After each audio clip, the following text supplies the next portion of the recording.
পেশ করবেন আজকের প্রধান মেহমান সুদূর কলকাতা থেকে আগত হযরত মাওলানা নওমুসলিম আব্দুল্লাহ আল মুজাহিদ হযরতকে তার মূল্যবান নসিহত পেশ করার জন্য অনুরোধ করছি।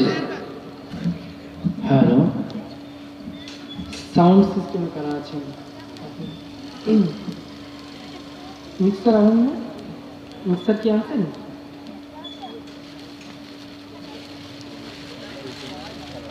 ইকো কমাই দিন, রিভার্ব বাড়ান। সিঙ্গেল প্রসেসর আছে কি কি? ইকোটা আপনি ইয়ে করেন, রিভার্বটা বাড়ান। সিঙ্গেল প্রসেসর তো যে কোনো একটা হবে, তাহলে রিভার্ব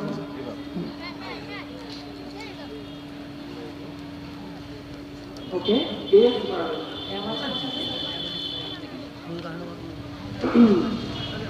হ্যালো,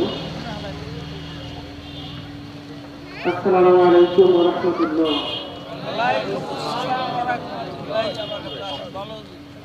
কেমন আছেন সবাই? স্বাধীন দেশের স্বাধীন মুসলমান কেমন আছেন সবাই? আলহামদুলিল্লাহ ভালো আছি। দীর্ঘ 16টা বছর এদেশের মানুষের ঘাড়ের উপর যেন একটা ভূত বসেছিল। এই শক্তিগতার দত্তর শক্তিকে আঁকড়ে ধরে থাকার জন্য, ক্ষমতার চেয়ারকে আঁকড়ে ধরে রাখার জন্য তাদের সামনে যারাই দাঁড়িয়েছে হকের নিশান নিয়ে তাদেরকে শেষ করে দিয়েছে। সব থেকে দুঃখের বিষয়, যাদেরকে শেষ করেছে তাদের তালিকায় প্রথম শীর্ষে ছিল এই দেশের আলেম এবং উলামা। আমি প্রায় প্রোগ্রামে, ভাই ইংরেজিতে হালকা একটু সময় সাউন্ডটা ফেটে যাচ্ছে, হ্যাঁ, প্রায় প্রোগ্রামে ভারতের বিরুদ্ধে কথা বলি, কারণ ভারতের মুসলমান, পাকিস্তানের মুসলমান, আমেরিকার মুসলমান, চীন দেশের মুসলমান, কাশ্মীরের মুসলমান, বাংলাদেশের মুসলমান, কারোর মধ্যে কোনো পার্থক্য আছে? আমরা কি সবাই মুসলমান? আমাদের পরিচয় কি? একমাত্র একটাই পরিচয়, আমরা ভাই ভাই। আপনি ভারতকে বয়কট করেছেন, আলহামদুলিল্লাহ, কিন্তু ভারতের মুসলমানকে কি বয়কট করতে পারবেন? ইমানই থাকবে না, কারণ কোন মুসলমান কোন মুসলমানকে বয়কট করতে পারে না। আমরা যদি বয়কট করি তবে ভারতের কুফরতন্ত্রকে বয়কট করেছি, ভারতের গোলামীকে বয়কট করেছি। এই দেশের জনগণ প্রয়োজনে না খেয়ে মরবে, তবু ভারতের দিকে ফিরে প্রস্তাবও করবে না। ওরা চায় বাংলার জমিনে বাংলাদেশের মানুষকেই দাপন করে দিতে, ঠিক কিনা? আমরা তাদেরকে পরিষ্কার করে বলে দিচ্ছি, ওরাই হিন্দুর জাত, আমাদেরকে কবরে পাঠানোর আগে তোদের চিতায় আগুন ধরিয়ে দেব। এই জমিন হয় মুসলমানের, না হয় কামলা, ঠিক কিনা মুসলমান? যদি বাঁচতে হয় সিংহের মতো একদিন বাঁচবো, তবু শকুনের মতো 1000 বছর বাঁচতে চাই না। কথা একটাই, হয় খেলাফত না হয় শাহাদাত। আমরা যখন লড়তে শিখেছি আমাদেরকে কেউ দাবায় রাখতে পারবে না। সামনের অবস্থা দেখে মনে হচ্ছে, ভারতের সাথে আমাদের সম্পর্ক দেখে মনে হচ্ছে যুদ্ধে হয়তো লাগবে ভাব, ঠিক কিনা মুসলমান? যুদ্ধ যদি লেগেই যায়, ঘরে থাকবেন কারা কারা? হাত তুলেন তো। একজন থাকবো না, আমরা সবাই ইসলামের জন্য মরতে রাজি আছি, ঠিক কিনা? মৃত্যু হবে না কার কার? হাত তোলেন তো। সবাই মরবে? তাই নাকি? সবার যদি মরতেই হয়, সেই মৃত্যু যদি শাহাদাতের হয়, তবে ওর থেকে সৌভাগ্যের আর কি কিছু হতে পারে? মৃত্যু তো আসবেই বাবা, মৃত্যু আসবে, কিন্তু সেই মৃত্যু যদি সম্মানে হয়, তবে ওইরকম মৃত্যু একবার নয় 1000 বার বরণ করতে আমরা রাজি আছি। ঠিক না মুসলমান? মুসলমান মৃত্যুকে ভয় পায় না। মৃত্যু হচ্ছে মুসলমানের কাছে উপহার, আল্লাহর সাথে সরাসরি সাক্ষাৎ হওয়ার একটা মাধ্যম মাত্র। যে ব্যক্তি মুমিন, সে কখনো দুনিয়াকে চিরস্থায়ী ঠিকানা মনে করে না। তার অন্তর সবসময় একটা যন্ত্রণা থাকে, আমি কখন মারা যাব, আমি কখন মারা যাব, কখন আমার রবের সাথে সম্পর্ক হবে, রবকে দু চোখ ভরে দেখতে পারবো। ঠিক কিনা মুসলমান? আমাদের আত্মার কানেকশন কার সাথে? কার সাথে? আমরা কি মূর্তি পূজা করি? আমরা কি যীশু খ্রিস্টের পূজা করি? আমরা কার উপাসনা করি? আল্লাহ। সেই আল্লাহর জন্য আল্লাহর দিন কায়েম হবে, কারো ক্ষমতা নাই ঠেকানো। ঠিক কিনা? ওই শাহাদাত নয় খেলাফত।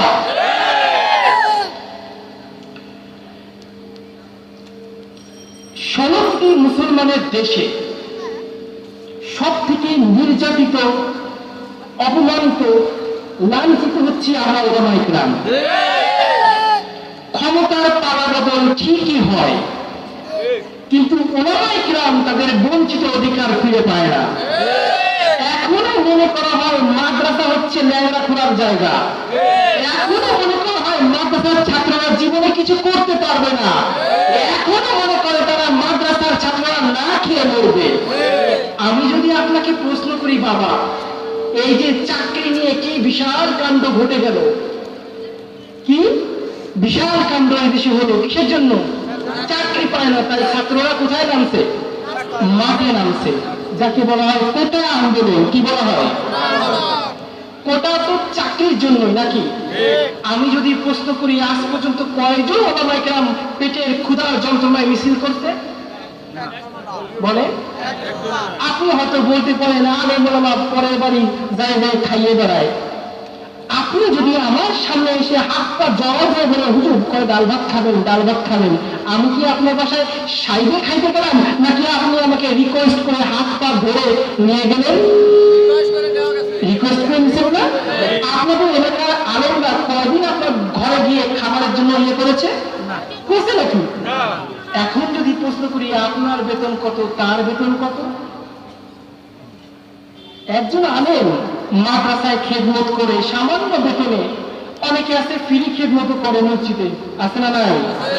সেই ব্যক্তি যদি নাকি কোনো দোকানে গিয়ে, বাজারে গিয়ে বলে, বাবা তোমার এলাকার মসজিদে আমি ফ্রি নামাজ পড়াই, আমার 1 কেজি চাল ফ্রি দাও, কোন সারা কি দেবে? দেবে? আচ্ছা, দেবে না। তার মানে কি আপনারা আলেম ওলামায়ে কেরামের যে পরিবার আছে, তাদের যে একটা পেট আছে, তাদের যে ক্ষুধা লাগে, এটা কি বিশ্বাস করেন? করেন কিনা? তাহলে প্রশ্ন হচ্ছে, বেতন যদি সবার বাড়ে, আলেমদের বাড়বে না কেন? কেন এত অবহেলিত? চায়ের দোকানে চা খেতে খেতে কত টাকা উড়াই আমরা, তাই না? অথচ প্রতি মাসে হয়তো মসজিদ বা মাদ্রাসায় আপনি টাকা দেন 100 করে, মাস শেষে দেখা যায় সমস্ত খরচে আপনি দিয়েছেন, ওই 100 টাকা আপনার পকেটে নাই। ঠিক কিনা? মুসলমানের কাছে টাকা থাকে না, বর্তমানের যে মুসলমান, টাকা থাকে না, অথচ পাশের বাড়ি কোথাও জমি বিক্রি হলে টাকা ভূতে এসে জন্ম দেয়। ঠিক না? চা খান রোজ 12-13 কাপ করে, পান তো হিসাবই নাই। স্বামী একটা আসলে, দুলাভাই একটা আসলে উত্তম মধ্যম বাজার করেন, অথচ আপনার এলাকার এতিমখানার ছেলেরা আপনার ডাল খায়। ঠিক কিনা? তাদের কথা আপনার মনে পড়ে না। আপনি আবার নিজেকে মুসলমান বলেন। এত সহজ নাকি মুসলমান হওয়া? আপনিও যদি মুসলমান হন, বাবা আমি কি তাইলে? আপনি ইসলামের জন্য কি কি ত্যাগ করেছেন, আমি ইসলামের জন্য কি কি ত্যাগ করেছি, আসেন লিস্ট করি। ইসলাম ভোগের ধর্ম না, ইসলাম ত্যাগের ধর্ম। ইসলাম ছাড়া যত ধর্ম আছে সব ভোগ বিলাসিতার ধর্ম। ইসলাম ভোগের ধর্ম না। ইসলাম গ্রহণ করতে হলে আপনার জীবনের মায়াটাও ত্যাগ করতে হবে। ঠিক কিনা?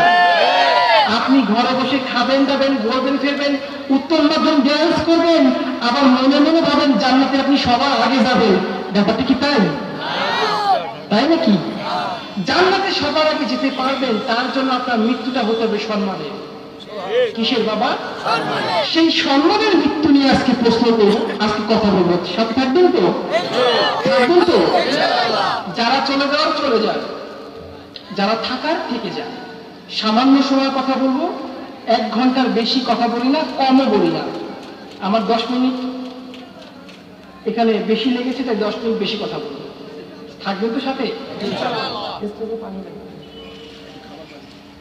আলোচনা শুরু করার আগে বলি আমার জীবনটা বড় কষ্টের ছাত্র জীবন থেকে আমি নির্যাতনের শিকার হয়েছি বলবো ইনশাল্লাহ আমাকে মেরে ফেলার জন্য অসংখ্যবার চেষ্টা করা হয়েছে অবশেষে না পেরে তারা কুফুরি বান মারছে এটা বোঝেন বিশ্বাস করেন আমার নবীকে মারা হয়েছিল না বান সূরা ইখলাস সূরা ফালাক এবং সূরা নাস এই কারণে তো নাজিল হলো ওরা আমাকে সেটাও মারছে মেরে ফেলার জন্য ফলে কি হলো ছাত্র বয়স থেকেই আমি কেমন যেন মরে যাইনি কিন্তু এমন ভাবে অসুস্থ হয়ে পড়লাম ধীরে ধীরে ধীরে ধীরে ক্লাসের সব থেকে ভালো ছাত্র হয়ে গেলাম আধা পাগলের মতো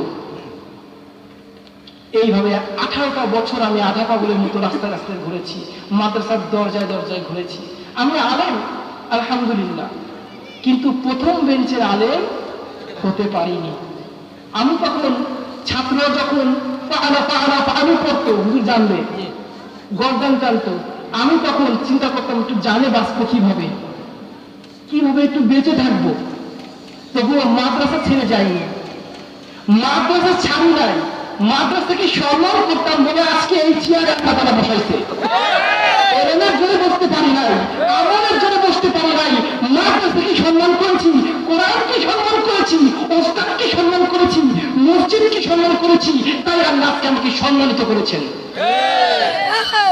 আপনার এলাকার মাদ্রাসা আছে আপনি ফিরেও তাকান না কিয়ামতের মাঠে আপনি সম্মান পাবেন না তার কাছ থেকে আল্লাহর কাছ থেকে কোনো সম্মান পাবেন না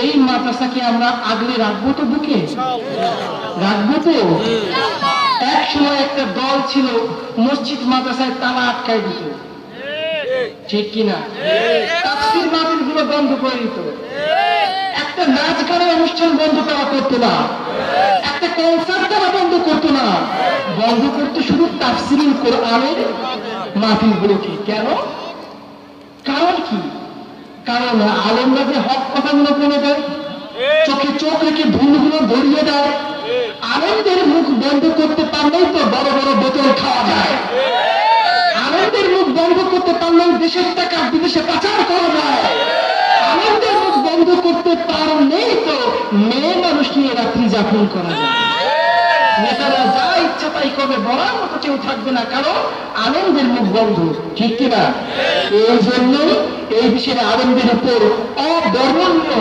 টর্চার অবর্ণনীয় জুলুম অত্যাচার হয়েছে ঠিক কিনা অত্যন্ত ঘৃণা অত্যন্ত দুঃখের বিষয় 16 কোটি মুসলমানের দেশে আজকে 16 কোটি মুসলমান নির্যাতিত 16 কোটি মুসলমান আজকে সংখ্যালঘু ঠিক কিনা এর জন্য দায়ী একমাত্র ভারত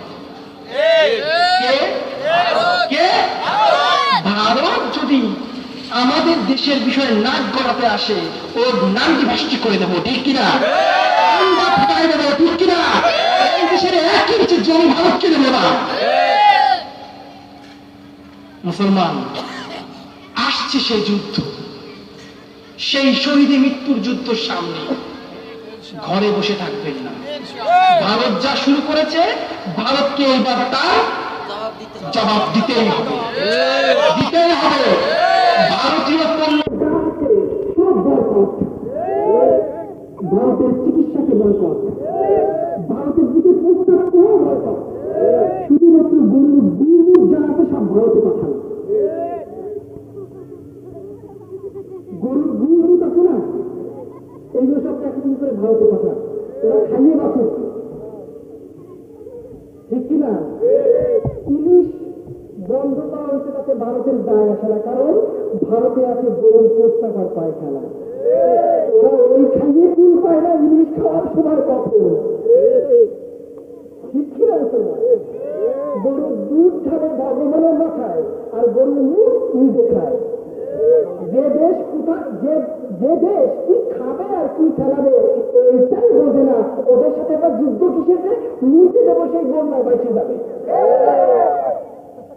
ঠিক কি আপনি তো নিজেই ভারতীয় আমি ভারতীয় কিন্তু মুসলমানের পক্ষে যেখানে মুসলমান নির্যাতন হচ্ছে সেইখানে কথা বলা আমাদের প্রত্যেক বক্তার দায়িত্ব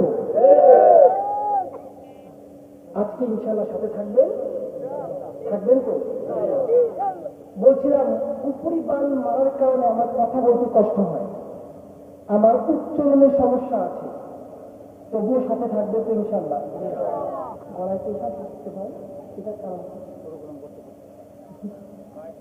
না মাইক ভালো তাহলে আমরা যারা দাঁড়ায় আছি তারা বসে পড়ি আর যারা চলে যাও তারা চলে যায়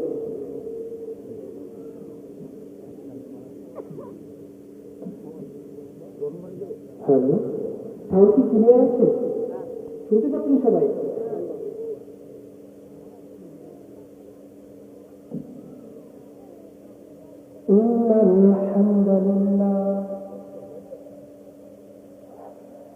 الحمد لله نحمده ونستعينه ونستغفره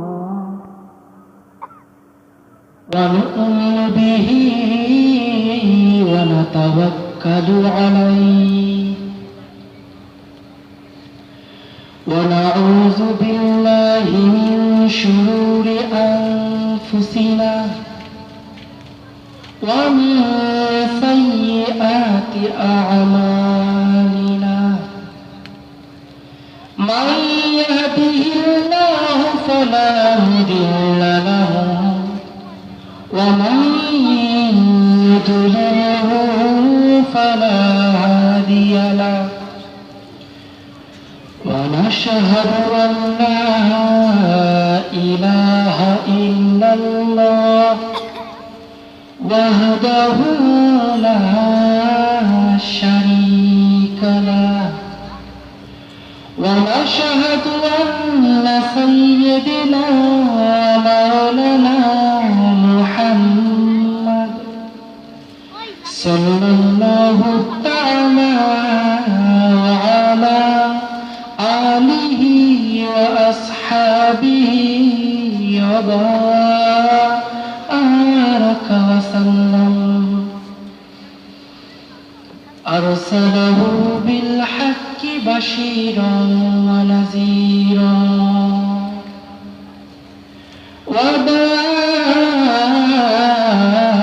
وداعيا إلى الله بإذنه وسراجا منيرا وقال الله تعالى في كلامه المجيد والفرقانه الحميد أعوذ بالله من الشيطان الرجيم بسم الله الرحمن الرحيم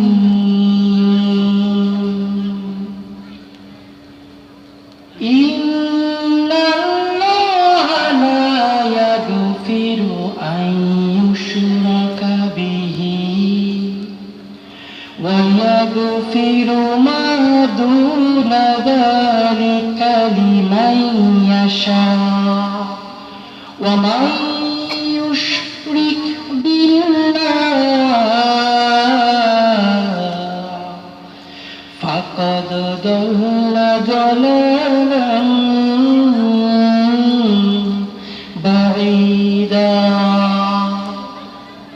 صدق الله العظيم وصدق رسوله النبي الكريم ونحن على ذلك لمن الشاهدين والشاكرين والحمد لله رب العالمين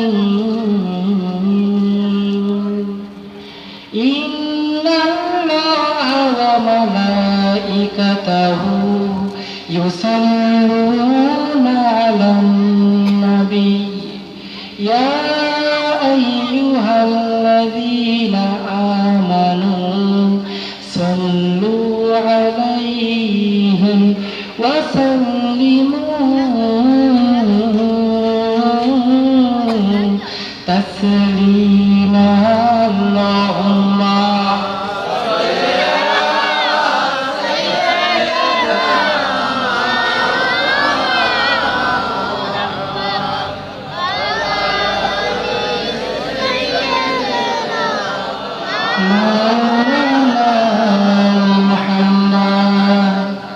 হেরারে গুহায়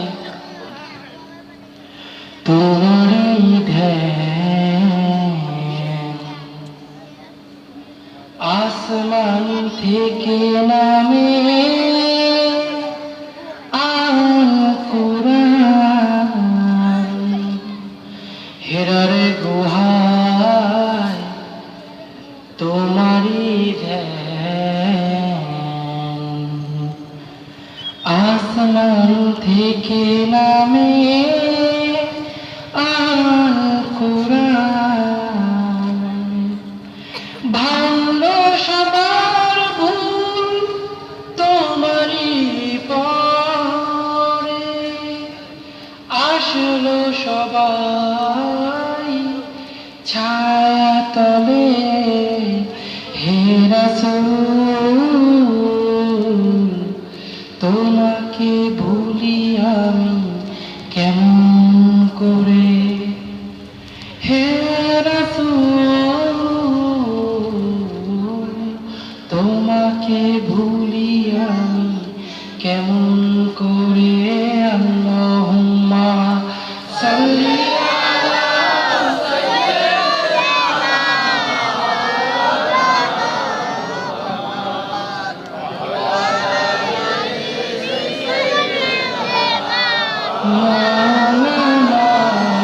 محمد لا إله إلا الله جوري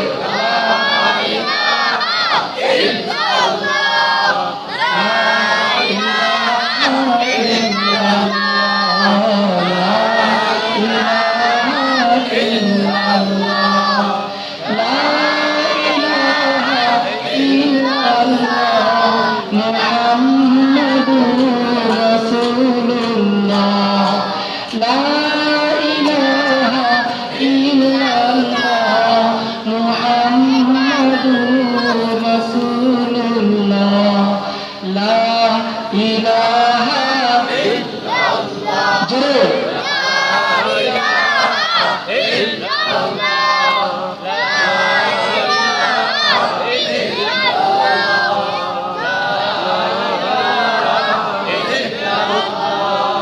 لا إله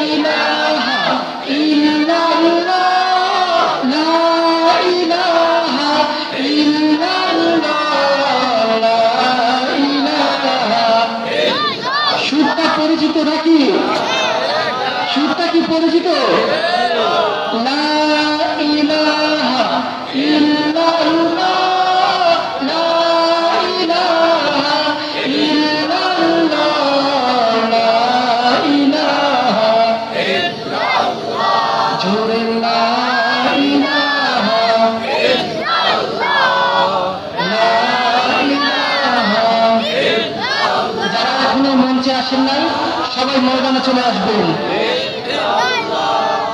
লা ইলাহা ইল্লাল্লাহ লা ইলাহা ইল্লাল্লাহ আমি একটা হিন্দুর ছেলে হয়ে এত কষ্ট করে মাহফিলে আসলাম আপনারা মুসলমানের সন্তান হয়ে মাহফিলে আসবেন না এটা হতে পারেন না যদি মুসলমান হয়ে থাকে ময়দানে চলে আসবেন লা ইলাহা ইল্লাল্লাহ লা ইলাহা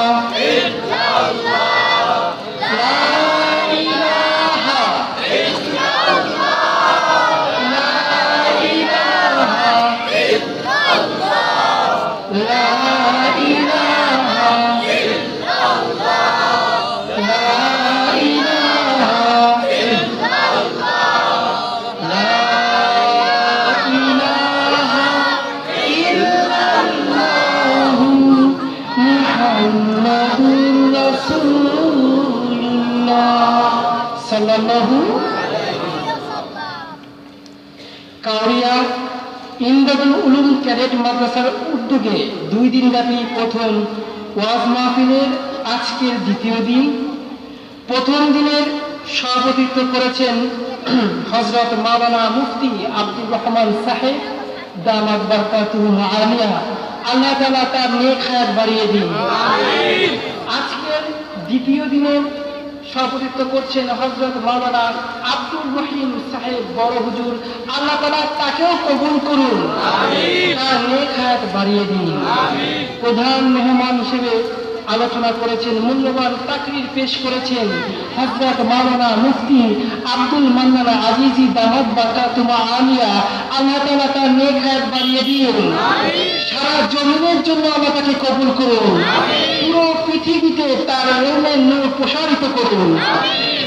প্রধান আকর্ষণ হিসেবে আছেন, আমি নগণ্য আল্লাহর গোলাম, নামটা বলার কোনো যোগ্যতাই আমার নাই। দ্বিতীয় বিশেষ অতিথি হিসেবে মূল্যবান তাকরীর পেশ করেছেন হযরত মাওলানা মুফতি ফয়জুল করিম। আল্লাহ তাআলা তাকে কবুল করুন। তার হায়াতকে বাড়িয়ে দিন। আমন্ত্রিত উলামা কিরাম হিসেবে ছিলেন আলহাজ মাওলানা মোহাম্মদ সালাউদ্দিন খান, মুফতি কামরুল ইসলাম করিমপুরি, মুফতি আজিজুর রহমান সিদ্দিকী, মুফতি মাহমুদুল হাসান, হযরত মাওলানা আব্দুল সত্তার সাহেব, মাওলানা মুফতি হাবিবুল্লাহ। আল্লাহ তাআলা তাদের সবাইকে কবুল করুন। তাদের নেক হায়াতকে বাড়িয়ে দিন। আরজ গুজার আজকের মাহফিলের জন্য যিনি আপনাদের কাছে আরজ গুজার ছিলেন, আপনাদের কাছে বিনীত নিবেদন করেছেন হযরত মাওলানা মুফতি আব্দুল গাফফার সাহেব। আল্লাহ তাকে কবুল করুন।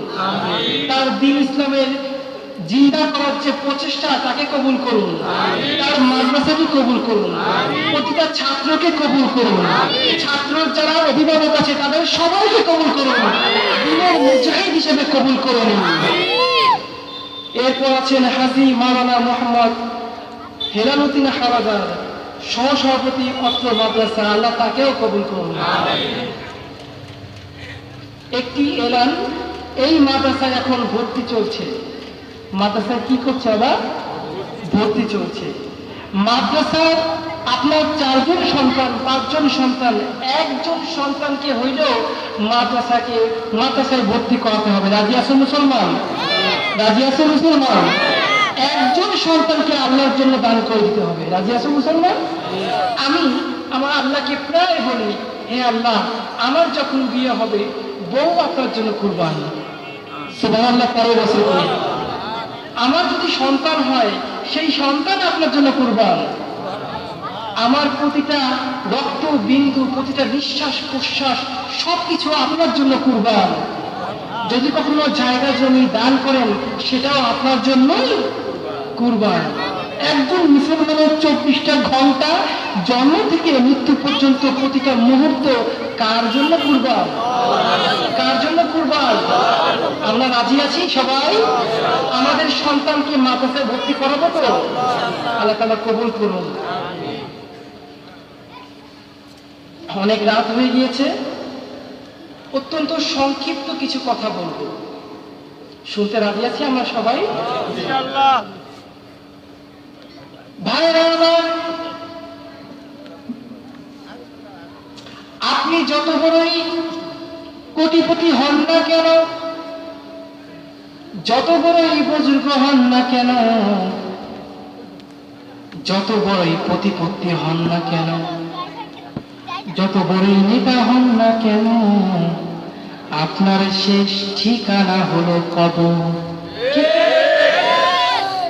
এই কবরের হাত থেকে বাঁচার মতো ক্ষমতা কারো আছে নাকি?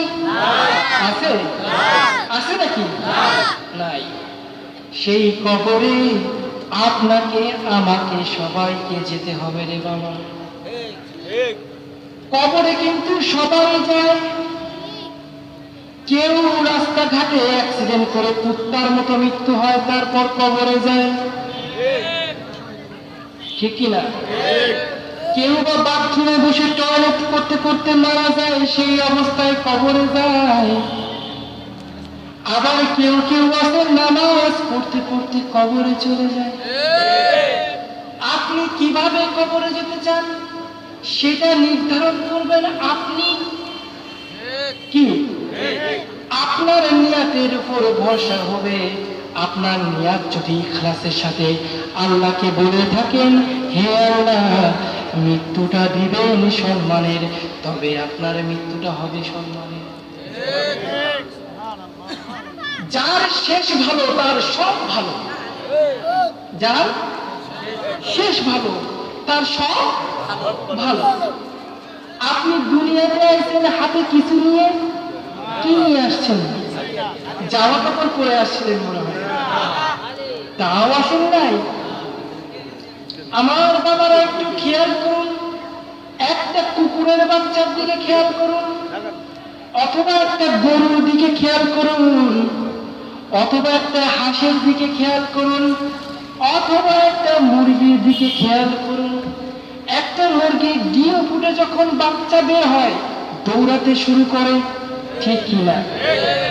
একটা গরুর বাচ্চা যখন পৃথিবীতে আসে নিজ পায়ে দাঁড়ায় দুধ খেতে শুরু করে, ঠিক না? আবার একটা কুকুরের বাচ্চা যখন পৃথিবীতে আসে ওর জন্ম হওয়ার পরপরই দৌড়ানো শিখে যায়, ঠিক কিনা? আবার একটা হাঁসের বাচ্চার যখন জন্ম হয় ও সাঁতার কাটতে পারে, ঠিক না? একটু খেয়াল করে দেখুন, আল্লাহ তাআলা খালি সৃষ্টি করে নাই, সৃষ্টি করার পর প্রত্যেককে নিজস্ব যোগ্যতা দিয়ে দিয়েছে, ঠিক না? একটা হরিণের বাচ্চার যখন জন্ম হয় একটা বাঘের হাত থেকে বাঁচার জন্য তার 22 হাত লাফ দেওয়ার যোগ্যতা থাকতে হয়, কারণ বাঘ লাফ দেয় কয় হাত? 21 হাত। কয় হাত? আর একটা হরিণ লাফ দেয় 22 হাত। সেই যোগ্যতা দিয়ে আল্লাহ তাআলা হরিণকে পৃথিবীতে পাঠায়। সুবহানাল্লাহ বললেন। মানে আপনাকে যখন মানে পৃথিবীতে প্রতিটা প্রাণীকে সৃষ্টি করা হয়েছে তার যোগ্যতা দিয়ে। এমন এমন পাখি আছে উপর থেকে হামিং বার্ড, কি নাম বাবা? Humming bird. উপর থেকে যায় 700-800 কিলোমিটার উপর থেকে যায়, উপর থেকেই ডিম পারে, সেই ডিম মাটিতে পড়ার আগে ফুটে বাচ্চা হয়, ওই বাচ্চা মাটিতে পড়ার আগেই ভাসতে শুরু করে, উড়তে শুরু করে। সুবহানাল্লাহ বললেন না? প্রতিটা প্রাণীকে আল্লাহ তাআলা নিজস্ব যোগ্যতা দিয়ে দিয়েছেন যেন সে জীবনে বাঁচতে পারে, ঠিক কিনা? এখন যদি প্রশ্ন করি, আপনার জন্মের পর আপনি নিশ্চয়ই দৌড়াতে পারতেন? পারতেন না? নিজে নিজে হয়তো বাথরুমে গিয়ে প্রস্রাব করতে পারতেন? তাও না। আপনি হয়তো জন্মের পর হয় জজ, না হয় ব্যারিস্টার, না হয় উকিল, ডাক্তার ছিলেন? তাও না। তাহলে আপনি কি ছিলেন ভাই? কি ছিলেন? আপনাকে শক্তিশালী কে করেছে? কাবরে কুদরত তুদারি বড় কামাল, আনতা রব্বি আনতা হাসবি জুল জালাল, তুই কাদের জলিলুল্লাহ জাহাদার, বাহার হালে তুই মেরা নিগাদার।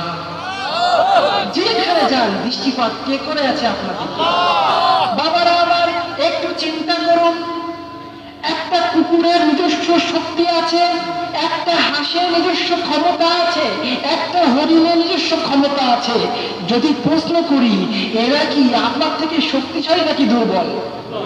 একটা গরু আপনার থেকে শক্তিশালী নাকি দুর্বল? কিন্তু এই গরু কারো কাছে ভগবান। এই গরু কি কারো কাছে ভগবান। গরু গোশ খায় না, গরু গুমুত খায়। গরুর চামড়া দিয়ে জুতা বানায়, তাতে সমস্যা নাই, কিন্তু গরু খাওয়া যাবে না। আপনার দেশে গরু জবাই করলে কোনো সমস্যা হয় না, আমার দেশে গরু জবাই করলে আমাদেরকে মেরেও ফেলা হয়, হত্যা করা হয়, ঠিক কিনা মুসলমান? তো যেটা বলছিলাম, আপনি যখন আল্লাহর ইবাদত করবেন আপনাকে সম্মান কে দিবে? আর আল্লাহর ইবাদতের বাইরে চলে গেলে আপনার সৃষ্টিকর্তা হবে গরু। কি হবে? গরু। আল্লাহর ইবাদত থেকে বাইরে চলে গেলে আপনার সৃষ্টিকর্তা কে হবে? ওই খড় কুটোর একটা মূর্তি। ঠিক কিনা? ইবাদত কার হবে? একটা ভগবানের, আমি কিন্তু কারো ধর্মের কোনো নিন্দা মন্দ করছি না। আমি তো মুসলমান হয়েছি কোনো কারণ আছে নাকি কারণ ছাড়াই হয়ে গেছি? হিন্দু ব্রাহ্মণ আমি। হিন্দু কি? ব্রাহ্মণ। কোনো কারণ ছাড়াই বাপ দাদার সম্পত্তি ছাড়ে মুসলমান হয়ে গেলাম, ভিখারি হয়ে গেলাম? কারণ আছে না? সেই কারণটা আজকে আপনাদের জানাবো। সাথে সাথে সম্মানীয় মৃত্যু যেসব যোগ্যতা থাকতে হবে তাও আপনাদেরকে জানাবো। শুনতে রাজি আছেন তো? মৃত্যুটা হবে কার? কার জন্য? প্রতিটা কাজ করবো কার নামে? পানি খাওয়ার সময় কার নাম? ঘুমানোর সময়, ভাত খাওয়ার সময়, বিড়ি খাওয়ার সময়।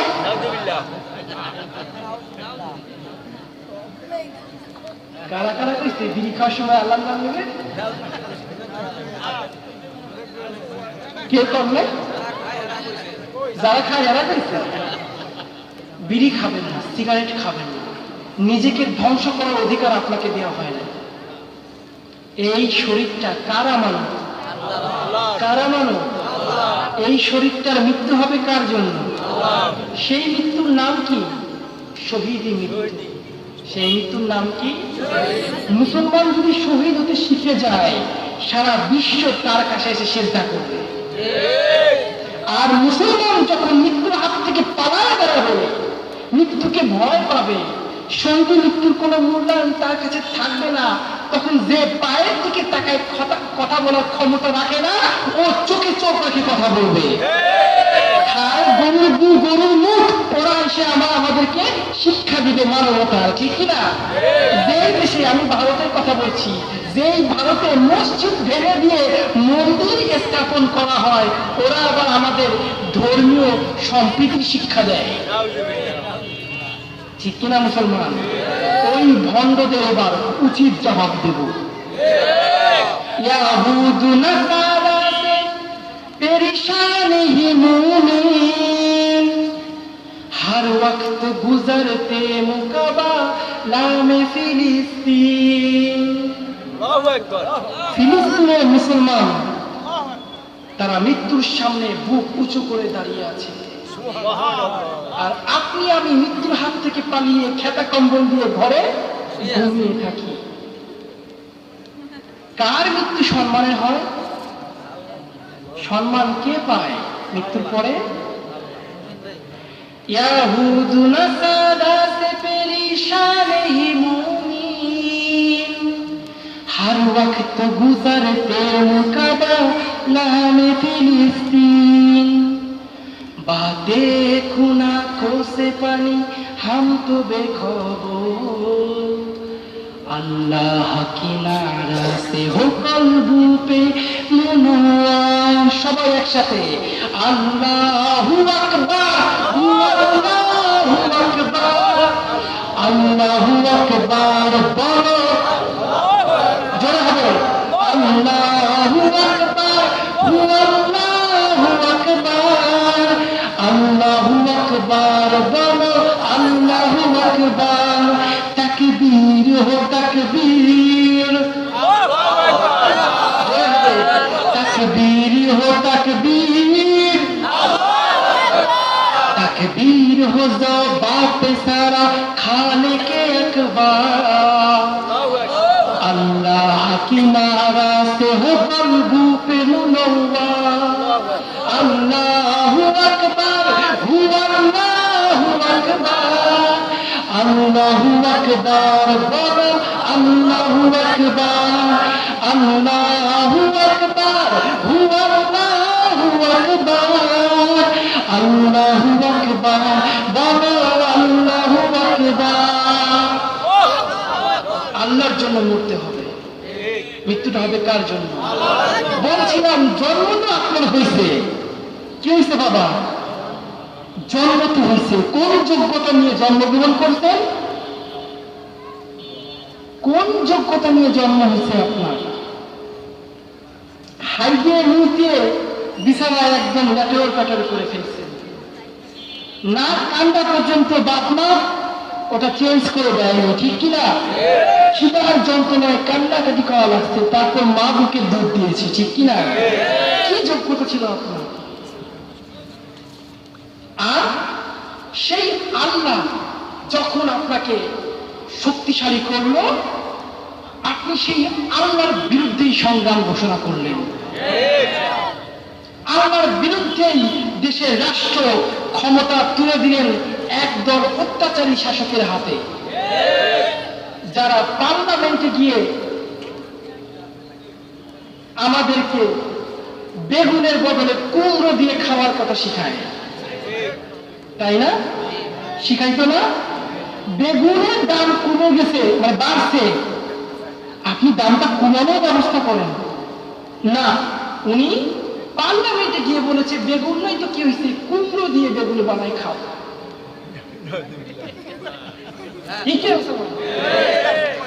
মাংসের দাম বাড়ছে, আপনি সিন্ডিকেট ভাঙলেন, মাংসের দাম কমানো না, তা নয়,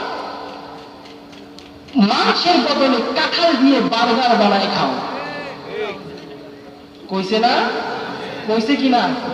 আমরা ভারতের লোকেরা এখন খুব ভয় আছে। আপনাদের যিনি রাঁধুনি তিনি তো গেছে কোথায়? ভারত। না জানি কবে শুনবো সোয়াবিন তেল নেই তো কি হয়েছে, নিজে মুড়তে তাই দিয়ে রান্না করে খাও, ঠিক কিনা? পাগলের বাচ্চারা যা ইচ্ছে তাই বলতে পারে। আল্লাহ তাআলা আমাদেরকে রক্ষা করেছেন, বলে আলহামদুলিল্লাহ। অত্যাচারী নরেন্দ্র মোদীর স্থলে ভারতে হবে না। ওর হাত গুজরাটের মুসলমানের রক্তে রঞ্জিত, ওর হাত কাশ্মীরের মুসলমানের রক্তে রঞ্জিত, ওর হাত আসামের 700 মাদ্রাসা ভেঙে দিয়ে 700 আল্লাহর ওলিদেরকে দাফন করে দেওয়ার রক্তে রঞ্জিত। ওর দাফনও কলকাতার জমিতে, ভারতের জমিতে হবে না ইনশাআল্লাহ। এখন সময় এসেছে ঐক্যবদ্ধ হওয়া। কি এসেছে বাবা? কে চরমোনাই, কে জামা দেখার সময় আছে? আছে নাকি? কে, হ্যাঁ, হক বাতিল দুইটা দল আছে, থাকবে সারা জীবন, ঠিক কিনা মুসলমান? কে হক কে বাতিল এটাকে আপনাকেই খুঁজে বের করতে হবে, আপনি খুঁজে বের করবেন, ঠিক না মুসলমান? হক আর বাতিলের যুদ্ধ সারা জীবন হবে, আপনাকে নির্ধারণ করতে হবে আপনি কার পক্ষে থাকবেন, ঠিক কিনা মুসলমান? কেউ তো বলবে না আমি বাতিল, কেউ কবে নাকি নিজের মিষ্টির দোকানের দই টক, এটা কেউ কয়? সবাই কয় আমার দই ভালো, আমার দই মিষ্টি। আপনাকে খুঁজে নিতে হবে কে ভণ্ড আর কে হক্কানি আলেম। আপনি দেখবেন মাথায় পাগড়ি আছে, টুপি আছে, গায়ে বিশাল জুব্বা, বিশাল বড় আল্লাহ, কিন্তু ইসলামের সুসময় তারা মাসির মতো বন্ধন করে, ইসলামের যখন দুঃখের সময় তাদেরকে খুঁজে পাওয়া যায় না। এরা হচ্ছে মুনাফিক। এরা কি বাবা? মাথায় টুপি আছে, পাগড়ি আছে, ভেতরে ইসলাম নাই। এই ধরনের ভণ্ড থেকে সাবধান, এই ধরনের ভণ্ড থেকে সাবধান। বলছিলাম বাবা, কোন যোগ্যতা নিয়ে পৃথিবীতে আসছে? আসেন নাই? এরপর যখন একটু যোগ্যতা সম্পূর্ণ হলো, আল্লাহর ইবাদতকে বাদ দিয়ে আপনি চাকরির পিছনে ছোটেন, আছে না নাই? ব্যবসার পিছনে ঘুরেন, আছে না নাই? আহ মুসলমান, আপনি যদি ইবাদত না করেন শহীদ মৃত্যু আপনার জন্য হবে। প্রথম শর্ত আপনাকে ইবাদত করতে হবে। ইবাদতের আগে প্রথম শর্ত, সরি দ্বিতীয় শর্ত ইবাদত। প্রথম শর্ত হচ্ছে আপনার ইমানটা হতে হবে তাজা এবং পাকাপোক্ত, ঠিক কিনা? খাওয়ায় কে? খাওয়ায় কে? চাকরি খাওয়ায়? আমার ভাইরা, আমার আল্লাহ তাআলা বলছেন ওয়াল্লাহু খায়রুর রাযিকিন, ওয়াল্লাহু খায়রুর রাযিকিন। আমি আল্লাহ, আমি উত্তম রিজিক দাতা। আমি কি? যেদিন মুসলমান হয়েছিলাম কাছে 10 টাকা ছিল। কয় টাকা ছিল? 10 বছর বয়স আমার। 10 টাকা নিয়ে সেপ্টেম্বরের 10 তারিখে বাড়ি থেকে পালান দিলাম। কি করলাম বাবা? এরপরে 5 টাকা দিয়ে একটা কলা কিনলাম। কি কিনলাম? আর 5 টাকা দিয়ে একটা বনরুটি কিনলাম। কলাটা খাইলাম, দেখি আমার পেটের ক্ষুধা মেটে না। পাউরুটিটা খাইলাম, দেখি ক্ষুধা মেটে না। তার আগের দিন রাত্রে আমাকে খাইতে দেয় নাই, বাথরুমে আটকায় রাখছিল। 2 বেলা খাই নাই। বয়স কত আমার? 10। পাউরুটি খাইলাম, কলা খাইলাম। চায়ের দোকানে তাকায় দেখি ছাগলটা কলার খোসা খায়। কি খায়? ভাবলাম পেটের যন্ত্রণায় আমি তো হাত পাততে পারবো না। মুসলমান কখনো ভিক্ষা করতে শেখে নাই। মুসলমান ভিক্ষা দেয়, ভিক্ষা নেয় না। আমি তো হাত পাততে শিখি নাই। আস্তে করে দোকানের পাশে গিয়ে চিন্তা করলাম, আসমানের দিকে তাকায় বললাম, ওইটাও তোমার সৃষ্টি, আমিও তোমার সৃষ্টি। ও কলার খোসা খাই মরে না, আমি নাকি মরবো? আমি কলার খোসা খাই না। ক্ষুধার যন্ত্রণায় আজকে আমার সামনে খাবারের বন্যা বয়ে যায়। সব মাহফিলে আল্লাহ আমাকে প্রধান রাখে। খাবারের মেনু কে দেয়? আমি দিই। ওয়াল্লাহু খায়রুর রাযিকিন, আল্লাহ হচ্ছে উত্তম রিজিক দাতা। আমি কলার খোসা খাচ্ছি আর বলছি, আল্লাহ এমন একটা দিন আসবে তুমি খাবারের বন্যা বয়ে দিবা, ওই দিনে আমি খাবার খাবো না। আমি তোমাকে দেখায় দেখায় সামান্য খাবার খাবো। কারণ মুসলমান ভোগ বিলাসিতা করে না। মুসলমান ত্যাগ করে, নিজে না খেয়ে অন্যকে খাওয়ায়, ঠিক কিনা? এইরকম মুসলমান আছি নাকি আমরা? এইরকম মুসলমান আছি? তাহলে আপনি গোশ দিয়ে ভাত খান, আপনার মাদ্রাসার ছাত্ররা ডাল ভাত খায় কেমনে? এই মুসলমান কথা বলো। আল্লাহ ওলামা আপনার কাছে দুটো টাকা চায়, তাদের জন্য নাকি এতিমদের জন্য? এতিমের জন্য। দেওয়ার সময় কত বাহানা, দেওয়ার সময় কি বাবা কত বাহানা, অথচ টাকা কোন দিক দিয়ে খরচ করে আপনি নিজেও জানেন না। আমি সেদিন খাবারটা আল্লাহর কাছে খাইয়ে বলছিলাম, আল্লাহ এমন দিন আসবে তুমি আমার সামনে খাবারের বন্যা বয়ে দিবা। আমার তো ইমানটা তেমন ছিল, তাই তো আজকে এমন হয়েছে, ঠিক কিনা? এমন একটা দিন আসবে আল্লাহ, যারা আমাকে ঘাট ধাক্কা দিয়ে ঘর থেকে বের করে দিতে মুসলমান হওয়ার অপরাধে, তারাই আমাকে দেখে আফসোস করবে, ঠিক কিনা? যারা একদিন আমাকে, যে হিন্দু ধর্মের লোকেরা আমাকে ঘাট ধাক্কা দিয়ে বের করে দিল, অন্য একটা ধর্মের মুসলমানদের কথা বলছি, তারা আমাকে আপ্যায়ন করে ঘরে তুলবে। এই ইমান তো আমার ছিল, তাই তো আমার সাথে এমন হয়েছে। আপনাদের সেই ইমান কোথায়? ওয়াদা করতে হয় মুসলমান, প্রয়োজনে নিজে ডাল ভাত খাবেন, কিন্তু মাদ্রাসার কোনো আলেম, কোনো ছাত্র যেন ডাল ভাত না খায়। থাকবেন তো ইনশাল্লাহ? ইনশাল্লাহ। তা না হলে কিয়ামতের মাঠে আল্লাহর সামনে মুখ দেখাতে পারবেন না। ভাইরা আমার, বলছিলাম কোন যোগ্যতা নিয়ে এসেছেন? আল্লাহ বলছেন আমি উত্তম রিজিক দাতা। এটা বিশ্বাস করাই মুসলমানদের। এইবার যদি আপনাকে বলি, আপনি যখন মায়ের গর্ভে ছিলেন, জজ ছিলেন না ব্যারিস্টার ছিলেন? কিছুই ছিলেন না। বড় নেতা বা এমপি ছিলেন মনে হয়, তাহলে বড় বক্তা আপনি ছিলেন। ব্যবসায়ী, চাকরিজীবী, কিছু না। আপনি কি জানেন আপনার মা পরিবারের সমস্ত কাজ সে একা করত, সকাল থেকে উঠে ঠিক রাত পর্যন্ত গরুর মতো খাটত, কিন্তু যখন আপনি তার পেটে আসলেন মায়ের খাতির যত্ন বাইরে গেল, ঠিক কিনা? আপনার বাবা মায়ের জন্য ভালো ভালো ফল কিনে আনতে শুরু করলো, আপনার দাদি মাকে আগুনের সামনে যাইতে দেয় না। এত খাতির যত্ন কেন হচ্ছে? আপনি পৃথিবীতে আসছেন তাই। কে আসছে? এই খাতির যত্ন, এই যে মায়ের বুকে ভালোবাসা কে দিল?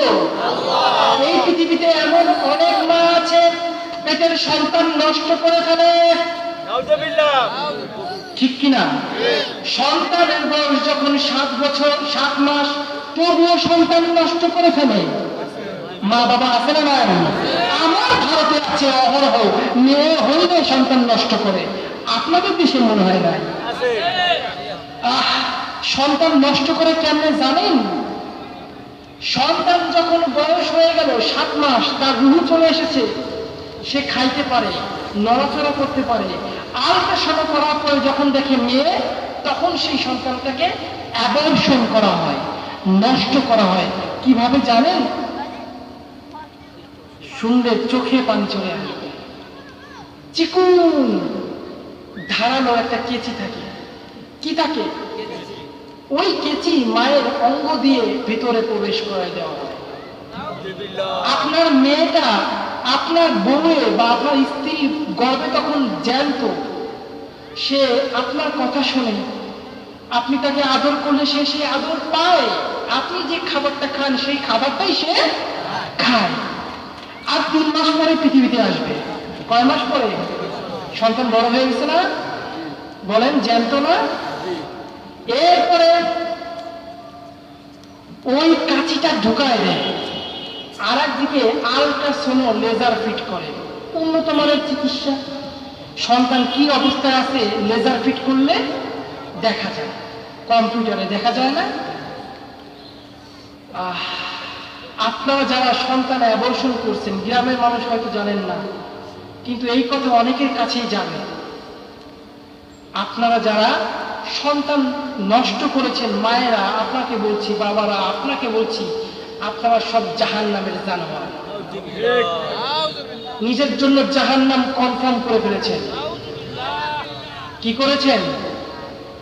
নিজের জন্য জাহান্নাম কনফার্ম, নির্ধারিত। কারণ আপনি জীবিত সন্তানকে হত্যা করেছেন, যেখানে সন্তানের গুণ নষ্ট করাই হারাম, সেখানে আপনি জীবিত সন্তান নষ্ট করেছেন, মানে আপনি হত্যাকারী। নিজের সন্তানের রক্তে আপনার হাত রঙিন হয়েছে, আপনার জন্য জান্নাত হারাম। যেটা বলছিলাম, চিকুন একটা মানে কেচি ঢুকায় দেওয়া হয়, এরপরে জ্যান্ত সন্তানের প্রথম পা কাটা হয়, হাঁটুর নিচ থেকে। চিৎকার করে বলে, ও মা, কি অপরাধ করেছি, আমাকে কেন মেরে ফেলছো? পা কাটার পরে বাম পায়ের হাঁটুর নিচে কাটা হয়। মেয়েটা কিন্তু জ্যান্ত। মেয়েটা কি জ্যান্ত? মেয়ে সকল সব বোঝে, কান্নাকাটি করতে পারে, মেয়ে তো লাফিয়েও মারতে পারে, মানে না? মা বাবার, আপনার যারা বাবা হয়েছেন তারা তো জানেন যে মায়ের পেটে কিন্তু মেয়েরা, ছেলে মেয়েরা লাফি মারে, মানে না? পা কেটে ফেলা হলো 2টা। এরপরে কাটা হয় ওই উপরের অংশ, নাভির নিচের অংশটা, 2 পাশ কাটা হয়। এরপরে নাভি থেকে বুকের অংশ কেটে ফেলা হয়। আপনার মেয়ে মারা গেছে, আপনার মেয়েকে টুকরো টুকরো করে হত্যা করা হলো। এরপরে গলার নিচ পর্যন্ত কাটা হয়, তারপর মাথাটা কেটে বের করে নিয়ে আসা হয়। ও হাতও কাটা হয় আলাদা আলাদা করে, পাট হাত কাটা হয়, জ্যান্ত অবস্থায়। বাবা কি অবস্থায়? মনে রাখবা মুসলমান, নবীজির যুগে মেয়েদেরকে জ্যান্ত দাফন করা হতো, আর এই যুগে লক্ষ লক্ষ কোটি কোটি মায়ের পেটে সন্তানকে জ্যান্ত হত্যা করা হয়। ওই দাফন আর এই হত্যা একদম সেম টু সেম, কোনো পার্থক্য নাই।